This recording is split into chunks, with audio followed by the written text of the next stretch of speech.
Everywhere you look, there are rangefinders, and they come in all shapes and sizes and price points. Some are the handheld devices that laser lock on the flag and give you a little jolt. Some are GPS related, where you see a picture of the hole and the various distances on that hole. Some are speakers that play your music and then yell the number to you. We've got slope calculations, we've got climate calculations, we've got a little bit of everything, including price tags that can really jump up into that $600 or $700 range, and sometimes a little bit higher. So what if I told you there's a new rangefinder on the market that retails for $69? True story. I don't know if it's any good, and neither do you. So how about this?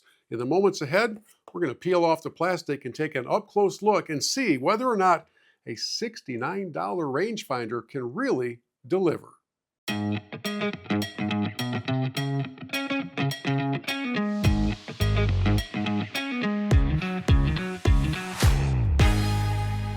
Hello friends, Bill here. Welcome inside the studio for just a few moments before we head out onto the golf course to truly test out the WoSport L16 rangefinder that retails for $69. Now, if you're like me and you've used high-end rangefinders for a long time, you're probably a little bit skeptical. And hey, listen, I don't know what's in this box. We're going to open it up together and explore things together. My gamer rangefinder forever has been provided by Bushnell, and I've climbed through the ranks with the various iterations that they have put out. And we have also been privileged and blessed to test a number of rangefinders from all different categories and all different companies. Everybody's kind of got their different proclivities and needs for a rangefinder. Some of you love to have a GPS version in your hand so that you can see a picture of the entire hole. Then if you're like me, you're kind of more concerned with locking in on a specific target. Well, now this WoSport L16 is not only unique for its price point, but they also make some pretty heady claims about features, especially when you compare these claims to some of the other brands that we know cost many times more than the L16. So here we go. First time ever, we're going to crack this open and see what the L16 looks like and feels like. And then in just a few moments, we're going to take it out to the golf course. So the packaging, as you would expect, is going to be pretty Spartan. This comes in this black box. However, once we pull it open, we have a very familiar feel, and that is the protective case, Velcroed shut.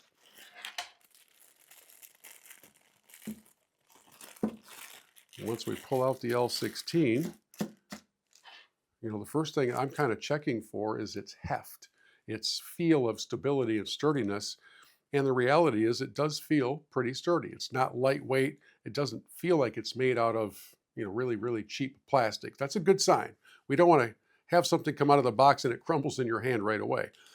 So some of the features that we're talking about here with the L16, it claims to have a 0.3 second flag lock with accurate readings up to 300 yards. Now, some will have a little bit longer reading distance, but up to 300 yards. And frankly, if you're playing the game, not sure how often you need a distance terribly precise beyond 300 yards. It also offers slope on and off mode so that you can be in compliance during practice and competitive rounds. The L16 also has an active scan mode so that you can quickly get numbers to various targets. There is a built-in magnetic mount to attach to the golf cart, and it also has a rechargeable USB-C cable and port so that you're not changing out traditional batteries that pop in. One of the things that we will definitely want to keep an eye on is how long a charge lasts. You don't want to have to be recharging your distance measuring device every round that you play, so hopefully it has a robust charging life to it. So when you get a look at the entire kit, it's fairly straightforward. We've got the L16, we've got the charging cable, we've got a nice case to keep it in with the carabiner on the back to attach to your bag if you want to keep it there. We've got some directions that, let's face it, we're not going to read, even though we probably should. So what I'm going to do now is give this thing a good charge, and we will leave the studio and head out onto the golf course to put it through its paces. Okay, we're out of the studio. We're at the golf course. I've got the L16, and throughout our on-course testing, I'm going to run it up against my gamer, which is the Bushnell Tour V7 Shift. So one of the first claims on the L16 is that it has the magnetic bite capabilities. So first we'll throw the Bushnell up here because this thing is rock solid. That magnet is really, really good. And if this can match it, that's very important. You don't want to stick something up here and have it fall off. And I'm going to tell you right now, that initial bite, it's not there. I mean, I'm going 1 mile an hour right now, and this thing is very loose in this spot. So at least in the first of the comparisons that we would make between the Bushnell and this one, I wouldn't put too much faith in the magnetic bite capabilities, because if you hit a big bump, I have a feeling this thing is going to clang down and end up on the cart path. So there's one test. Okay, so we know we're not going to rely on the magnet thing, but how about the most important aspect of the rangefinder, and that is finding the range. So I'm on a par 4. I want to get the distance to the bunker that's in the front right side of the green. I use the Bushnell. I'm going to get 293 to that. I'd like to say that that's within my range. It's not. We break out the L16 and we get the number that's 294.2. So not too bad on the first of the distance comparisons. One of the claims on this is that over 300 yards, it gets a little less accurate. So just under 300, held up pretty well. Okay, we've got them both in our hands again. So this time I'm going to get a number to the tree that's on the right side of this hole. So right up the cart path, if you want to take a look at that, you'll know what I'm getting. It's the one that's sitting out there by itself on the corner. The L16 tells me it's 156.6, and with the slope adjustment, 152.2. Again, we're trying to see how close distances are compared to the Bushnell. So we go same tree, same spot. We got 156, and with the slope, it's down to 151. So it's a variance of a yard. I don't think that's all that bad, right? So we've got a pretty good early indication that distances are quite comparable. I've got slope turned on for both of the units, and we'll give it a couple more tests here before we draw our final conclusions.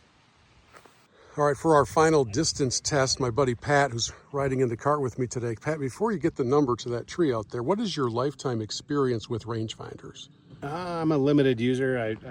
Like, you don't have one? No, I do not. Okay, so this is all fresh for you. So what we're going to do is we're going to have Pat get a number to that tree up in the corner of this par 5. Start with the Bushnell if you would. I want to get your feel for that first. And just tell us what the number is and then kind of how you feel with the stability of that unit. 381. That's well within your wheelhouse. Oh, absolutely. Bushnell feel pretty good, pretty solid. Yeah, I like the feel of Number comes in quick. How about the display inside that Bushnell? Very clear. Nice Very and clear. bright. Okay. That's what I like. And it's easy to get your target and get a number and feel confident with that number. Now he's going to try the L16. Same tree. 382.4. All right, so the numbers are pretty comparable. And now describe your feel and your experience and your thoughts with that one. Yeah, I'm a bigger guy. I got bigger hands. I mean, I like the size of the Bushnell. It just fits my hand better. It's kind of like, to me, I shoot pistols. You want something that fits your hand well, and I think the Bushnell fits better. This is definitely lighter. How about the display inside the display? Not quite as crisp or clear either. Okay. I definitely think the Bushnell is a lot clearer display. So I have not biased this at all with you, right? We've ridden together for a few holes, and I've been telling you I'll break it all to you in the last I'm bit. looking to purchase, so I'm kind of glad we had the opportunity to this test one, them out. depending on the market, is going to be in that range of $300 to $400. Yeah. How much do you think the L16 is? 200.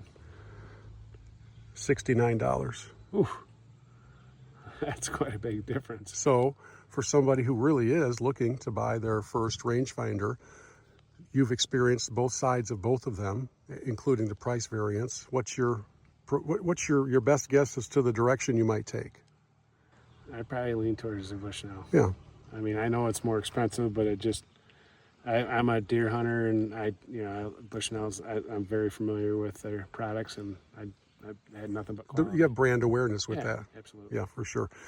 So for somebody who is really in their beginning stages, looking for their first ever rangefinder, what would your thoughts be about this one? I mean, I'd be worth a try. I mean, to me, I think you're going to, especially depending on what your handicap is, I think you can get some good distance that's very consistent. It seems to be reliable as far as distance and slope. So I think it'd be a good try if you're just getting into a rangefinder. Okay, we have shown you this up close in the studio. We've walked through most of the key features, and here on the golf course, we've kept everything in mode 2, which is that pin lock mode. We've shown you the magnet, and it's a little bit shaky, and we've compared everything up against the top of the line from Bushnell, so now you can make your own decision whether you go for the most frequently used brand or if you want to try something that's much more economical in the L16. Again, a rangefinder for $69. That, my friends, is pretty rare. Thanks for joining us. Hit subscribe if you would, and we'll see you next time.